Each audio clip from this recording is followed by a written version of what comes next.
Hello and welcome. Thank you all so much for being here. It's so fun to see your faces in this sort of frantic time between the holidays.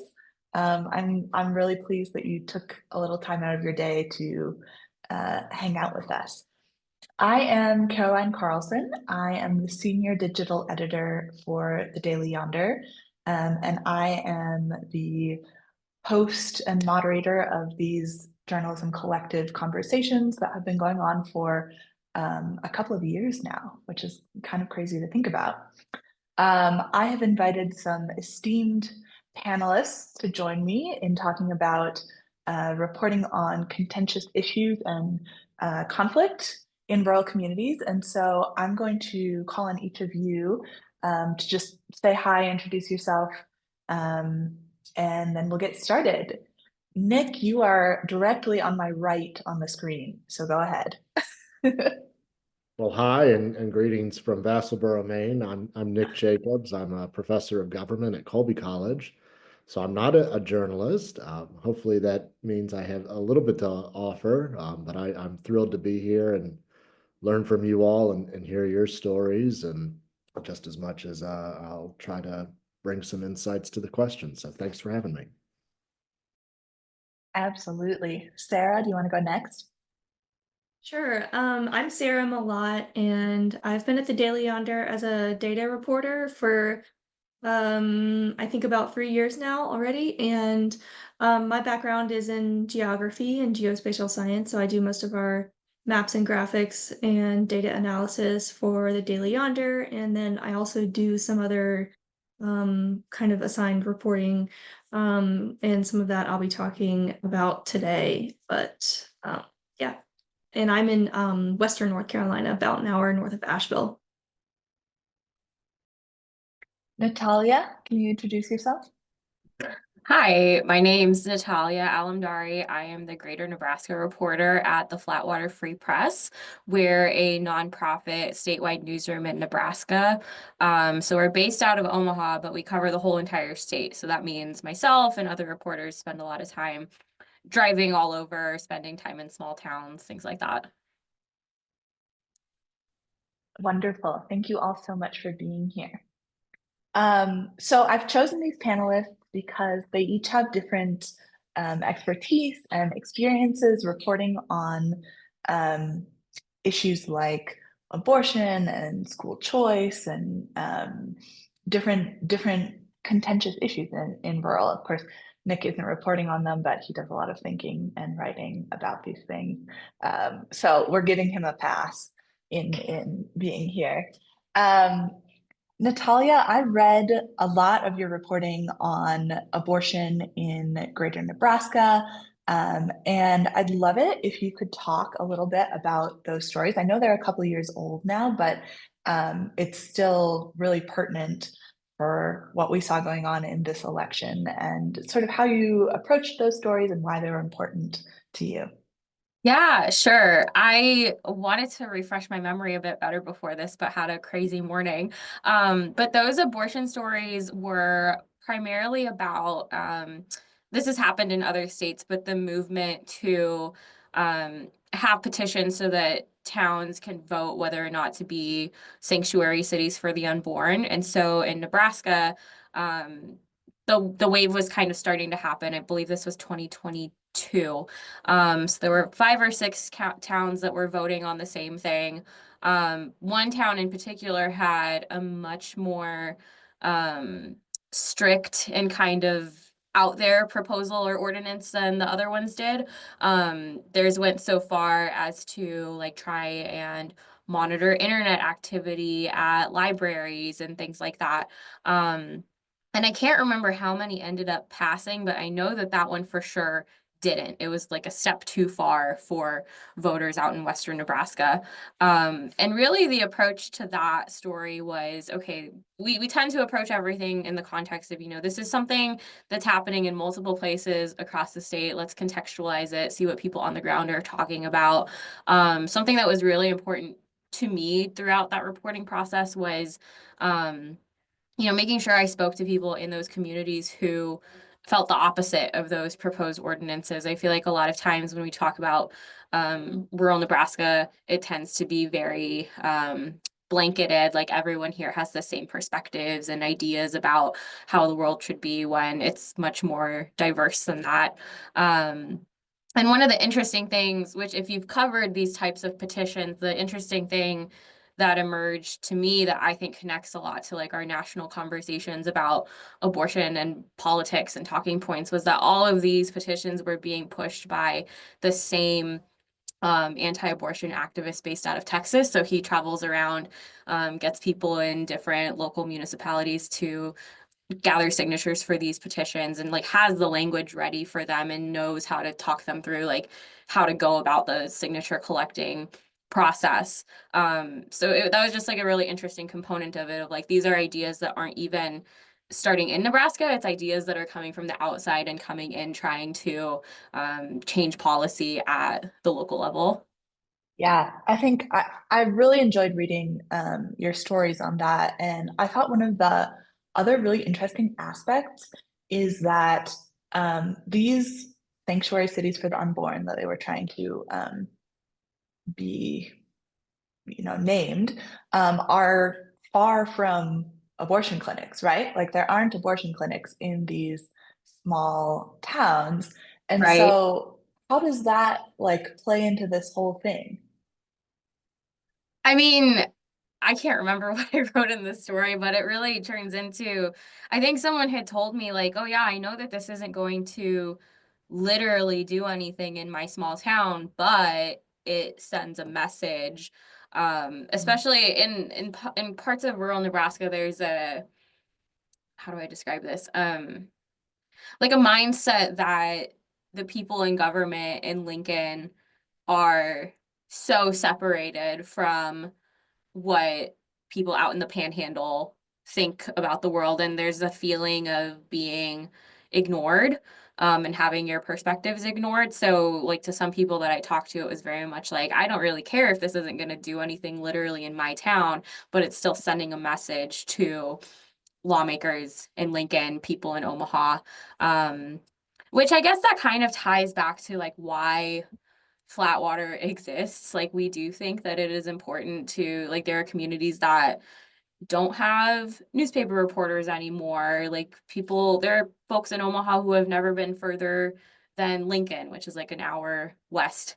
And just like that disconnect. And so like our whole perspective is like, okay, if we share more stories from throughout the state, that helps connect people as a state regardless of where they live. But then that also goes back to how I was saying, like I felt like it was very important to have like that wide range of panhandle perspectives, not just boiling it down to like everyone in this place thinks this one thing about abortion access. Mhm. Yeah, I think, I feel like I say it too often, but it's still not picked up in the national narrative, these nuances in rural. And so, maybe it seems obvious to some of us, but that's still something that we're really trying to drive home at the Daily Yonder, and I see you doing it in your reporting as well. Sarah, you have also done reporting in a rural community on a contentious issue, namely your local library. Can you talk a little bit about those stories?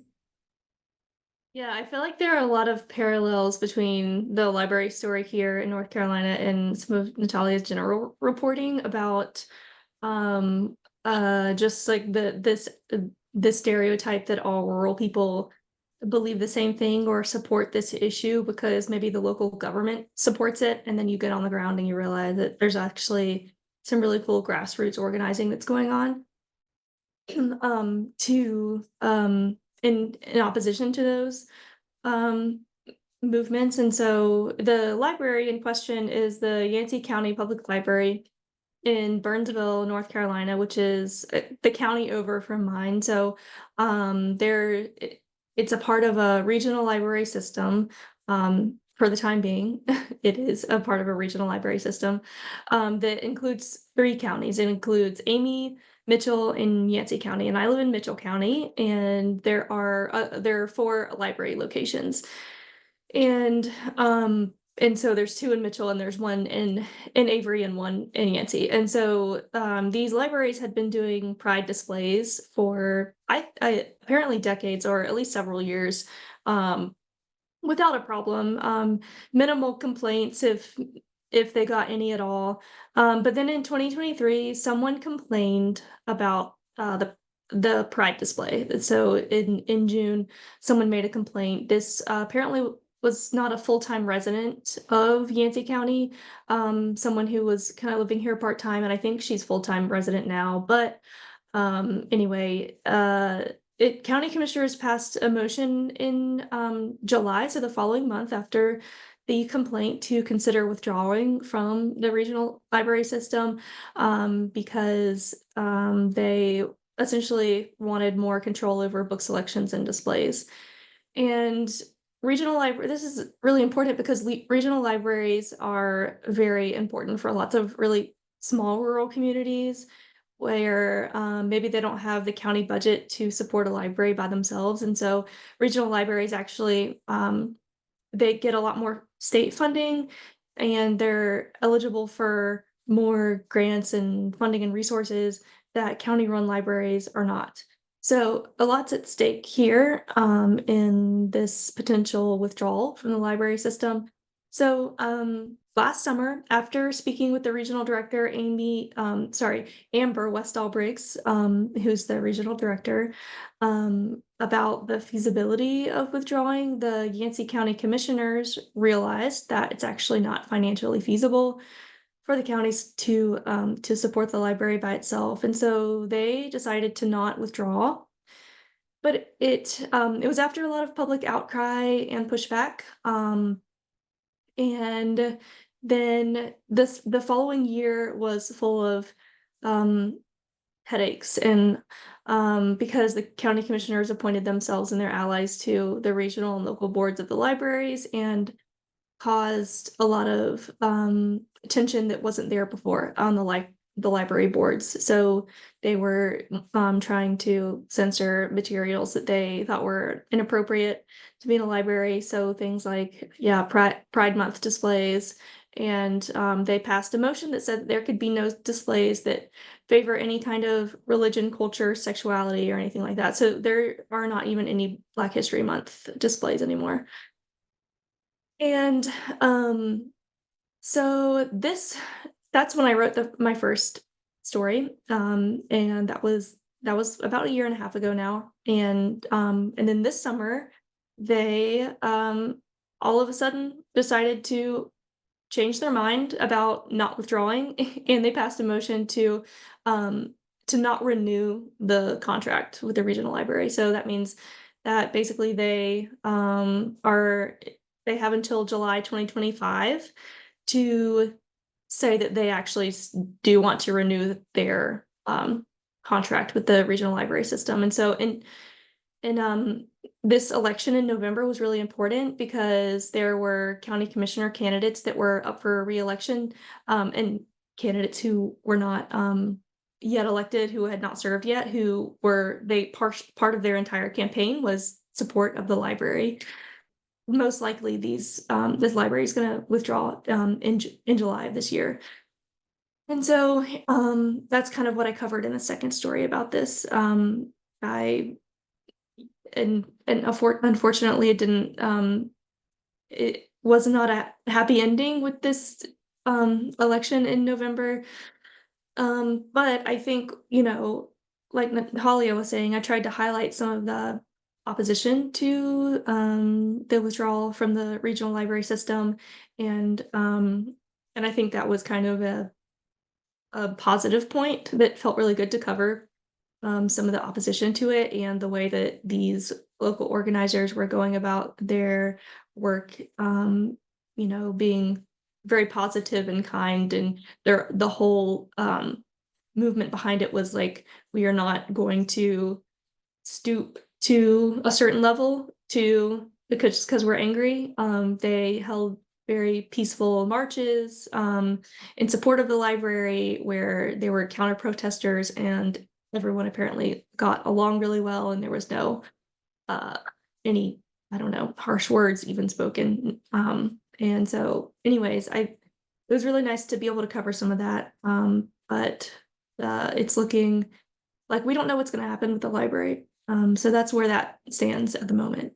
Thanks for detailing all of that. And one of the things that struck me as you were talking is like a through line that I hadn't even connected between your story and Natalia's, in that, and this is not always the case, but in both of these stories that you wrote, it sounds like it was outsiders who sort of instigated this debate in the community. And again, this isn't always the case, but I think it's just interesting as I'm sitting here listening to both of you talk, how it wasn't even necessarily from within the community itself that these tensions arose.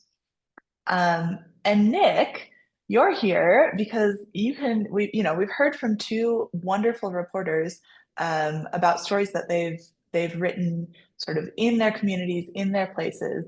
But I know you look at the nation more holistically in your research. And especially in the wake of this election, I think one of the things that I've been thinking about, that we've been thinking about, that's really interesting and confounding to some folks, is how some of these rural communities voted for Trump when, completely Republican, and then also ended up protecting abortion rights or expanding abortion rights, or, shooting down school choice measures. And I'm just curious what you're kind of thinking about how that works, and how folks could report on it well and better. Oh, well, thank you for the question. I will make no claims on how y'all do your work better. I think you guys are doing great work and doing democracy's work. I truly believe that.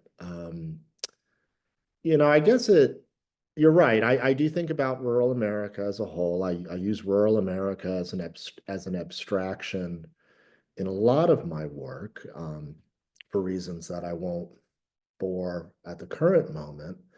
But that doesn't, that's simplifying to some extent, but it doesn't mean that rural politics is simple. And I think this example you've given us to think about and talk about right now is a case in point. So just so everybody's on the same page, I'm sure majority of the room has seen the numbers, has read some of the excellent reporting done by Yonder journalists. I mean, so what we're talking about are close to 50-point swings, depending on the issue and depending on the state, right? So Kentucky, this is an attempt led by a Republican legislature to make a constitutional amendment that would allow public monies to go to private schools, right? Depending on how you measure it, 80% of rural Kentucky votes for Donald Trump. It has about a third of voter support for this constitutional amendment to deliver funds to private schools. That's an enormous swing. You go up to Nebraska, actually the margins are almost the same. The story's a little bit different, right? This is an attempt to repeal a constitutional provision that allowed public monies to go to private schools. 80% of rural Nebraskans, depending on how you cut it, turned out and voted for Donald Trump, and it has very minimal support to maintain this voucher program in rural communities by about 50 points. Abortion, it's a little less, but the margins are cut.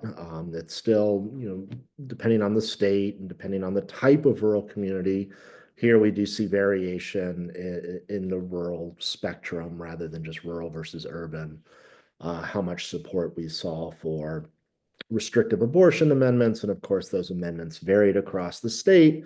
Still, Donald Trump overperforms in rural communities compared to these restrictive abortion amendments. And I suppose this is only surprising to people who think that all rural voters are in this cult of Trump, or think that rural voters are not complex and can't make up their own damn minds about issues.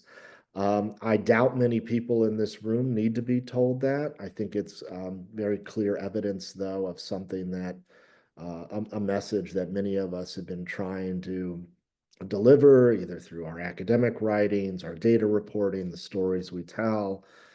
I'd say, I guess I'll just close with this final thought. The other part of that equation is just, and I struggle to articulate this all the time to students and even to seasoned reporters that I do interviews with, right? Our political system is very simplifying. And sometimes that has a lot of virtue. My first book actually is on the subject of like this two-party system's virtues. It's not a very popular book. But two parties can be a good thing, but for most people, it's a bad thing. It constrains your choice. It forces you into voting against a candidate as much as for a candidate. We are living in a political moment right now where presidential candidates on both sides of the aisle are deeply unpopular. And that remains the case even when one candidate tends to do incredibly well in a community. And because you see 80% to 20% margins doesn't mean that all of that 80% is thinking one way. Their motivations are different. And it's our job to cut through that simplifying outcome that our political institutions produce.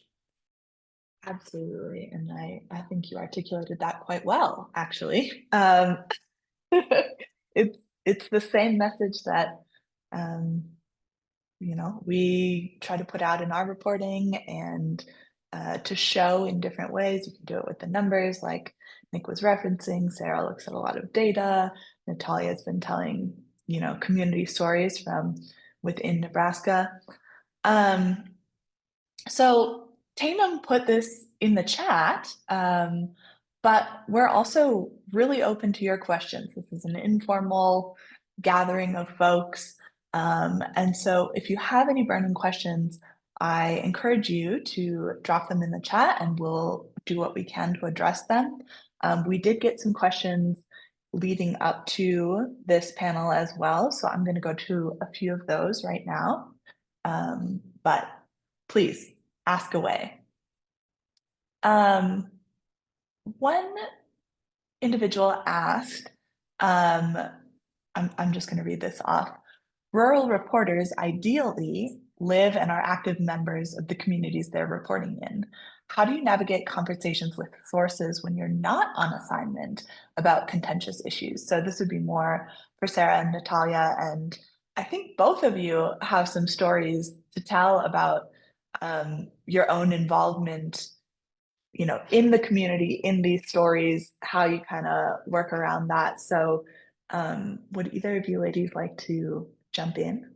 I can go first. I am a little lucky in that I cover an entire state. So I live in Omaha, which is the least rural place in the state. Not rural at all. Like the Omaha metro is like where half the state's population lives. So I am very lucky in that I get to go to places and then I get to go back home. I don't have to run into people at the grocery store or anything like that. I mean, I do run into it, like people who just live in my neighborhood talking about stories will ask me questions and stuff sometimes. The thing I do run into is sources when I'm like out interviewing and visiting will like start to ask me more questions about what I think and like try and suck me into the drama.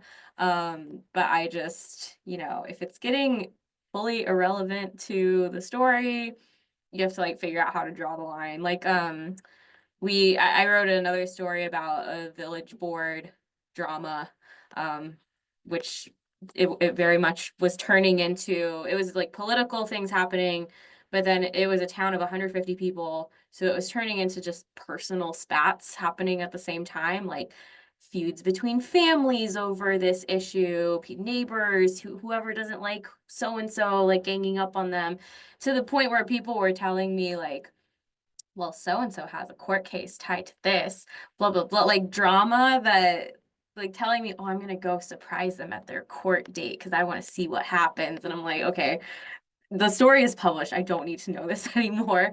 So that's one piece of things. Just like navigate. Like I said, I don't have to navigate like the stuff happening like in my neighborhood. It's more so like when people try and suck me into the stuff happening in their small town. That's just like too personal for me to know. The thing that did happen where I like actually got sucked into like a news cycle, and this was more from a statewide perspective, was with the abortion stories. One of the things that we ended up figuring out was one of the people circulating petitions was also the news director at the local TV station. So I see a jaw dropped. I called this woman, left her a voicemail, was like, hey, would like to talk about the fact that you're doing this. And then she calls me back. We have a conversation on the record. Published a story. She ends up getting fired because that just breaks every policy tied to like journalists and politics. And we even had the conversation on the phone. I said to her, I was like, I would not be allowed to do what you're doing. Like my boss would fire me. And she kind of was like, well, yeah, maybe you're right. Maybe I shouldn't be involved in my community or something like that. But she got fired and then started talking to other reporters, essentially accusing me of quoting her off the record, to the point where I was then sending my interview recordings to other news editors just to be like, no, look, like this is not true. So that was a whole like thing where I did get sucked into it in a way that was more personal than usual. But I was also very lucky that my editors handled most, if not all of that. Like I was very much like, I don't want to know what they're writing unless it's like important enough that I like should know it and like should jump in to like send over whatever fact checking and resources that I have, just because I don't know, it was the first time that it had ever happened to me, so it was just a little mentally jarring. But yeah, that is one moment where I have the personal and job lines have crossed in a very strange way. Absolutely. What was it like for you, Sarah? But I don't know if I have any wisdom on this topic. I am sort of in a situation like Natalia where I don't usually write on issues that are local here to Western North Carolina. Usually it's a national coverage, but yeah, with the library story, I didn't run into anything that was anything close to like what happened in Nebraska with the TV reporter. But I guess I was nervous that that something like that could happen, or that I would get roped into something, or that I don't know, that I would misrepresent someone that knows me or knows someone that I know, and that it would become personal. And so obviously I'm always nervous about misrepresenting a source and want to be very conscientious about that. But I think I was extra nervous that I would upset someone, I guess understandably. And so I definitely feel like I have extra empathy for our local reporter here at the Mitchell News Journal, or others in similar positions where you're living here and you're only reporting and constantly reporting on hyper local issues, and just like how personal and I guess and stressful that can get. And so but I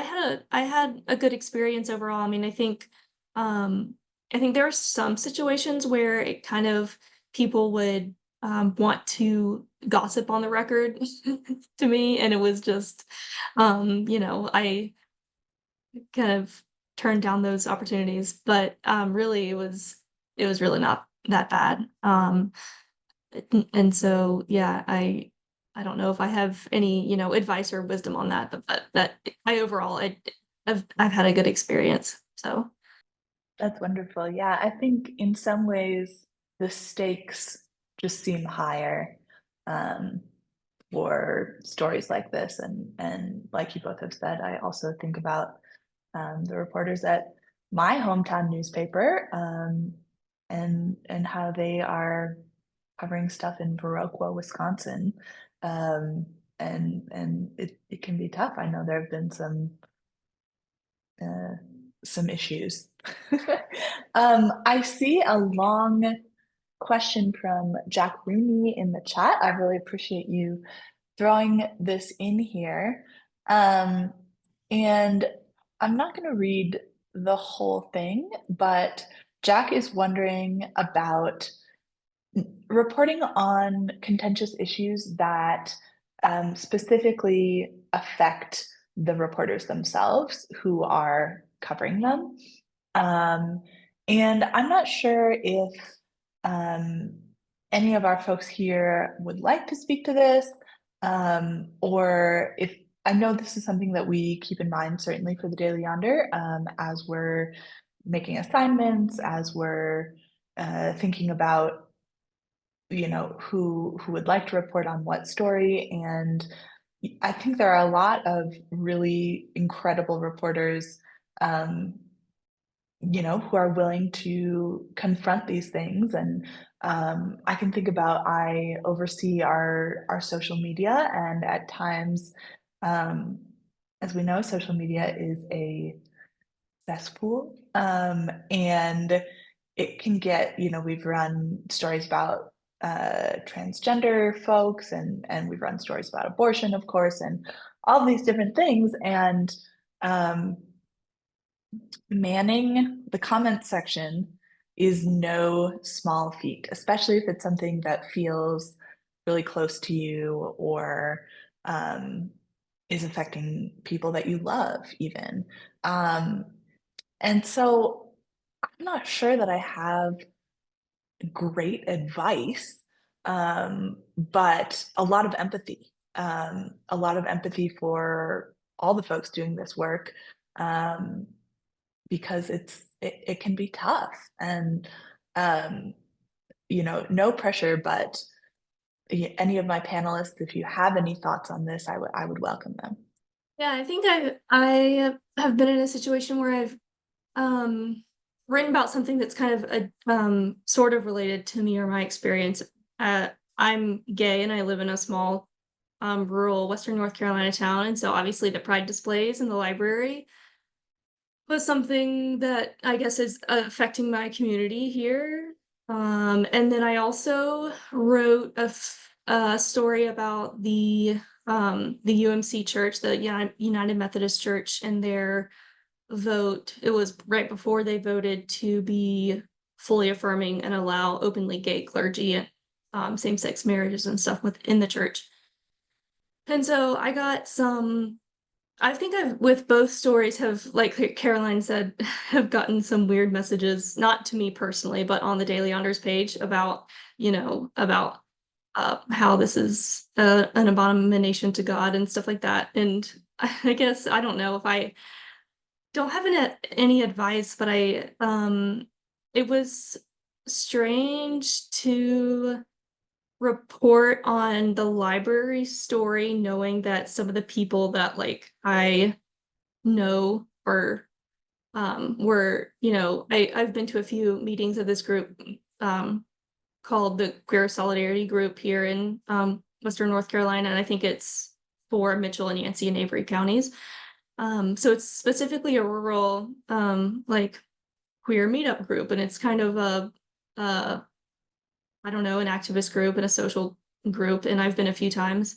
And before I wrote the story, and I don't know, it yeah, to see some of the people who have been working really hard to do this like activist work kind of basically full time, and then to have same people stay in power, and to see that people would walk into the library and be pleasantly surprised sometimes to see a pride display, or I know like people when we're walking around in a downtown area, downtown Burnsville or Spruce Pine or something, and you see a little pride flag in the window of a business, it's like, oh, okay, it's like it's not something you would really clock in a city, but sometimes in a conservative area, it's like it just feels extra welcoming. And so to see this year they put the pride display all the way in the back of the libraries, where no signage or anything, and so you didn't even know where it was or what it was.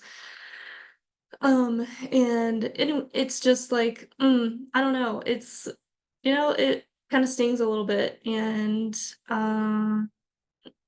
yeah, I think I don't know, I feel especially empathetic towards some of the older folks who have been doing activist work for a long time, who lived through AIDS crisis and pre same-sex marriage in the US, and all of the oppression that happened, you know, back in the day. Some of these older folks are in this community, or, you know, in their 70s or in 80s, and I just like really feel for them right now, and how I hope that they're not feeling too discouraged because yeah, it's hard right now. So I don't know if I have, I don't, I just empathize with other reporters who are kind of going through the same thing, or reporting on things that might affect them or their community. So I don't, but I guess that's all I want to share. But Thank you so much for sharing. I'm sure that we all really appreciate it. And I think about you guys who are out doing the reporting. I have the luxury of receiving a draft, and that sort of the distance that creates, even for me. So that really excellent question. Let's see. I'm wondering, someone in the lead up to this meeting asked about letters to the editor. And I think that's a really fascinating question. We don't, at the Daily Yonder, we don't run letters to the editor per se. We run commentary pieces that could sometimes be in a similar vein. And so my question to the panelists, if you have any ideas, how can local people write effective letters to the editor for their local papers? Do you have any thoughts about this? Well, I have a few thoughts, and I think certainly not nearly as deeply personal as Sarah's, but what, and then kind of stringing these questions together, one thing we know, not just from my own research, but a whole bunch of research, is that, and this is true in rural communities as well as urban communities, where sort of political beliefs have reached a tipping point, right? Not everybody believes the same thing. It's not fair to say it's a homogenous group of ideological beliefs, even in 80-20, 70-30 communities. But we tend to fulfill the prophecy once it reaches a tipping point. Once we become so sort of alike that people with minority viewpoints, they close up shop. And that even in community, I study partisan politics, and so I tend to see a lot of how political beliefs express themselves through partisan support. But even in communities that are 60-40, right, it's reached the tipping point, and that 40% just shuts up. And I did a funny little thing. It was pretty distressing, actually, once the numbers came in, but I estimated the percent support in various rural communities based off of the percent of individuals that had outwardly displayed campaign activities. They put a yard sign in their yard, or they wore a hat, or put a bumper sticker on. And 60-40 communities look like 80-20 communities, right? Places look more politically extreme than they are, because people with dissenting or even just small minority voices don't want to rock the boat so much. That's something I guess I tell myself constantly as the squirrely academic living in the woods, right? That I'm not as much of a minority as as my neighbors would like me to think I am. Now they're lovely and wonderful and have embraced us. As it pertains to the letters and the editors, like, let me string it together. I mean, the hardest thing, therefore, is getting people who feel like they might be ostracized to do it. To actually kind of have that courage and face, what might seem to them at first as mountainous opposition. So I'd reflect. I'm reflecting on that right now. And then the other thing I'd say, and I guess I comment a fair amount, maybe more than my wife would like me to, make it personal. I think people are so tired of these nationalized messages. I think that people that are super tuned in to these national talking points, the scandalous stories that are circulating among the what we might call the deeply engaged, their minds are made up.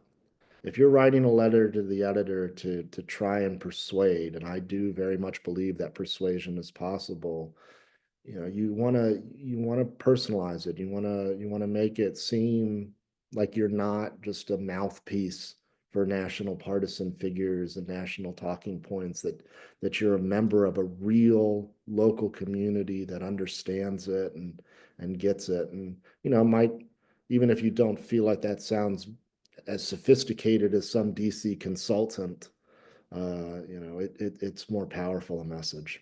Yeah, I think all of that is exactly right.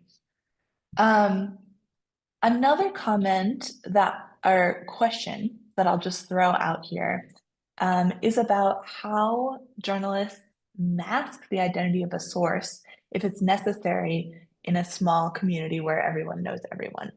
And I'm not sure if any of our panelists have something to speak to on this.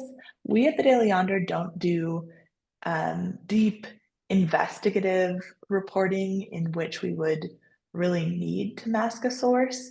And our scope is national enough that we don't run into this too much. I know it's certainly a topic to be discussed in the realm of journalism, and old school folks are much less um, interested and willing to think about even masking a source. But I'm curious if, Natalia, especially if you've ever run into this, and if you haven't, no big deal. Not really. We typically don't. The only times that we would, and this is probably written in like better policy language than what I'm gonna say somewhere, but I think we would only do it if like it would put someone like their safety at risk. Like I know I've done unnamed sources or just a first name for folks in the prison system, just because there is that fear of retaliation and harm. I'm trying to think. I think my coworker is actually working on something right now with unnamed sources, but I don't know what the specifics of that story. Um, yeah, no, we tend to err on the side of like if we're gonna print something, especially if it's something like a if it's something, what's the word I'm trying to look for? If you're saying something that would like create chaos in your town, like you got to put your name on it. Like we're not gonna run an unnamed source if it's something like small town politics. Like it really ties into like, is there harm? Is there fear of retribution? With like immigration status, we're a little more flexible in that. Yeah, it's just case by case and like a very high bar. Yeah, absolutely. That's a similar approach that we take. Um, I'm curious, I see a question for Natalia and Sarah and Nick, if you're interested, um, about wondering if you could speak to accurately representing a community issue when a vocal minority dominates the discussion, as it might on social media or in public meetings. And I think this might pertain to your library stories, It Sarah. Is definitely that does. okay? All right, Yes, go because ahead. something that we talked about a lot, with like just with my friends and the other people in the area who know a lot about the issue is like these minority opinions are so loud.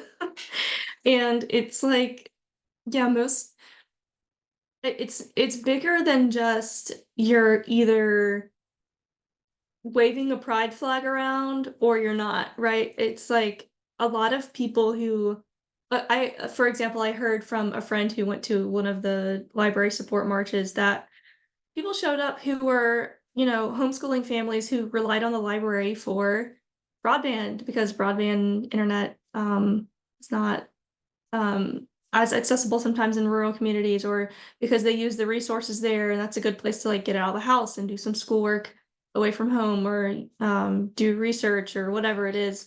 And they were not like some of the people who went out and to publicly support the library were not necessarily pro pride displays.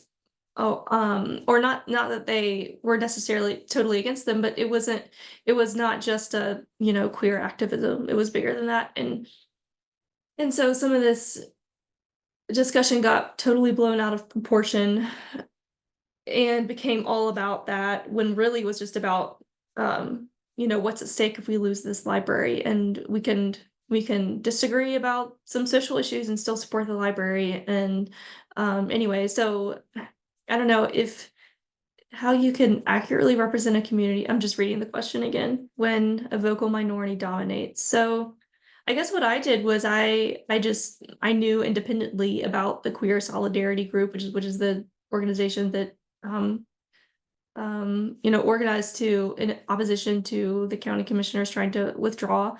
And so I wanted to talk to the organizer of it and feature here's a community of people here who maybe are against the grain in terms of rural stereotypes, and what are they doing to fight for their library.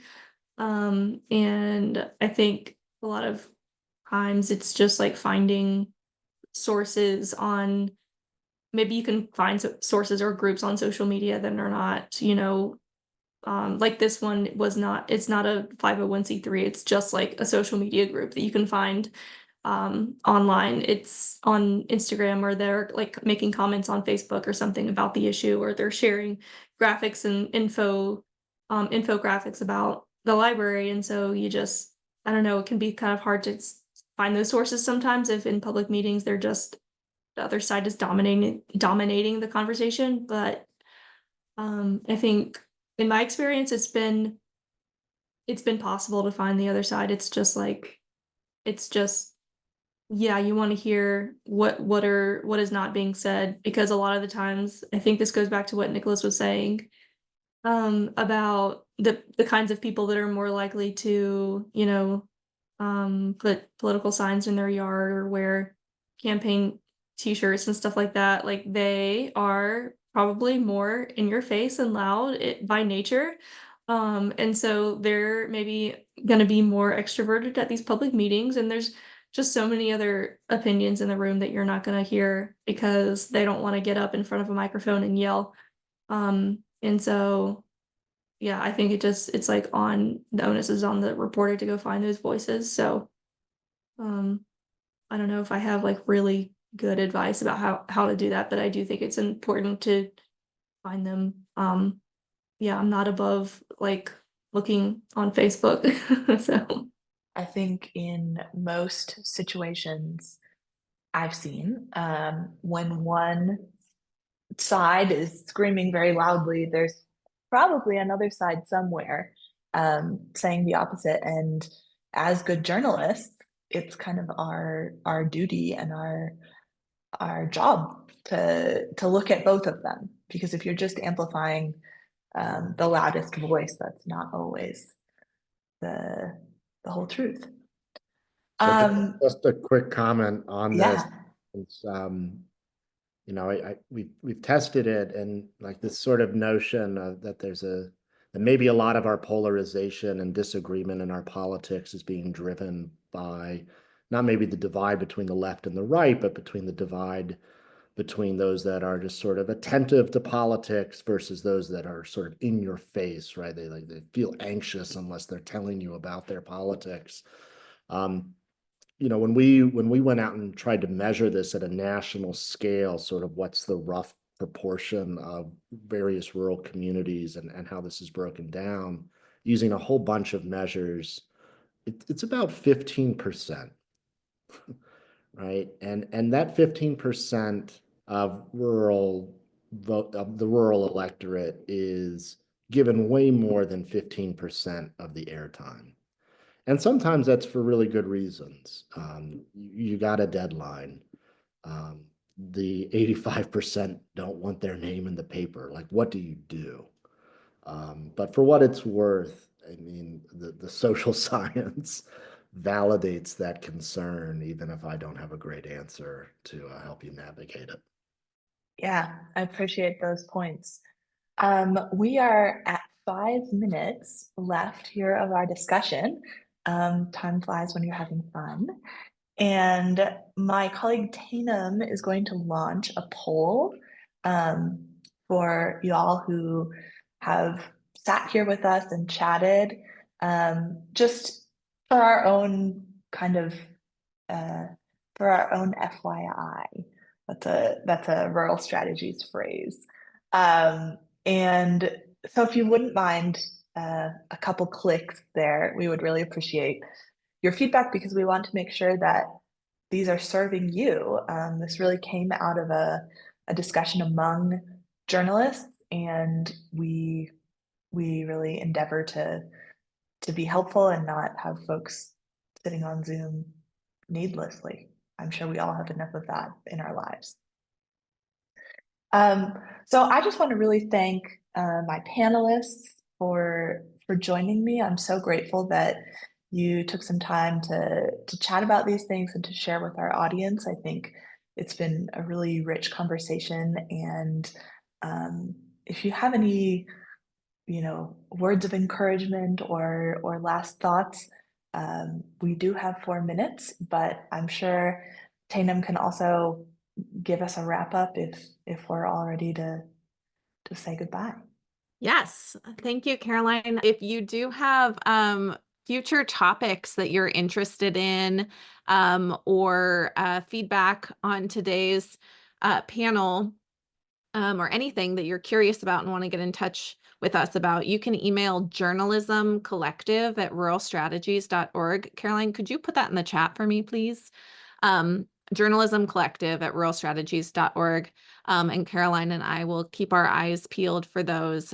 So if there are future topics, please share your ideas and we'll see where we can go with them. So thank you again for everybody on the panel for attending. Thanks to Caroline for being a wonderful moderator and creator of this event. Very thankful for you all doing this at a very busy time of year. So we will keep you posted on the next Rural Journalism Collective.